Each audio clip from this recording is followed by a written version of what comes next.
नमस्तेस्तु महामाये श्रीपीठे सुरपूजिते शङ्खचक्रगदाहस्ते महालक्ष्मी नमोऽस्तुते।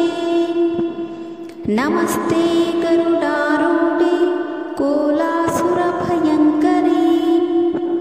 सर्वपापहरे देवी महालक्ष्मी नमोऽस्तुते। सर्वज्ञे सर्ववरदे सर्वदुष्टभयङ्करे सर्वदुःखहरे देवी महालक्ष्मी नमोऽस्तुते। सिद्धिबुद्धिप्रदे देवी भुक्तिमुक्तिप्रदायिनी मन्त्रमूर्ते सदा देवी महालक्ष्मी नमोऽस्तुते। आद्यान्तरहिते देवी आद्यशक्ति महेश्वरी योगज्ञे योगसम्भूते महालक्ष्मी नमोऽस्तुते।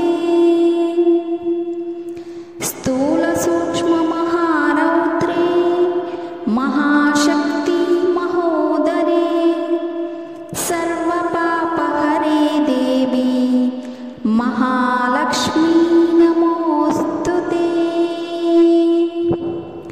पद्मासनस्थिते देवी परब्रह्मस्वरूपिणी परमेशी जगन्माता महालक्ष्मी नमोऽस्तुते। श्वेताम्बरधरे देवी नानालङ्कारभूषिते जगत्स्थिते जगन्माता महालक्ष्मी नमोऽस्तुते। महालक्ष्माष्टकस्तोत्रं यः पठेद्भक्तिमान् नरः सर्वसिद्धिमवाप्नोति राज्यं प्राप्नोति सर्वदा।